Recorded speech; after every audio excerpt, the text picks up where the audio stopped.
Hello বন্ধুরা, কেমন আছো তোমরা সবাই? আশা করি খুব ভালো আছো। আমিও খুব ভালো আছি। চলে এসেছি একটা নতুন মিনি ব্লগ নিয়ে। তো দেখো, আমি সন্ধ্যাবেলায় রেডি হয়ে নিয়েছি। ভাই আর আমি মিলে যাব মেলা ঘুরতে। তো চলো, তোমাদের সাথেও সেটা দেখাই। আমাদের যাওয়ার কথা ছিল ক্ষেত্রসর মেলা, কিন্তু এর আগের বার যে ক্ষেত্রসর মেলা গেলাম, তখন যে আমরা তখন বন্ধ ছিল। তাই জন্য এবার আমরা গেছিলাম যাত্রার মেলায়।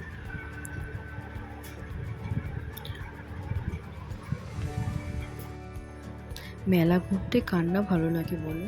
আমার তো ভীষণ ভালো লাগে। তোমাদেরও কার কার ভালো লাগে আমাকে অবশ্যই কমেন্টে কিন্তু জানিও। তুই দেখো, চলে এসছি হাফ রাস্তা। এবার আমরা ভেতরে যাব। তো চলো।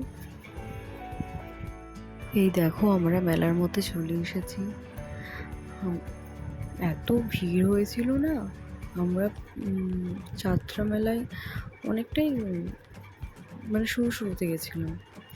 আর তো কিছু কেনাকাটা ছিল, করে নিয়ে ঘুরে টুরে দেন আমরা বাড়ির জন্য রওনা হয়েছি। আমার মিনি ব্লগটা কেমন হয়েছে তোমরা কিন্তু অবশ্যই কমেন্ট করে জানিও। আর তো টাটা।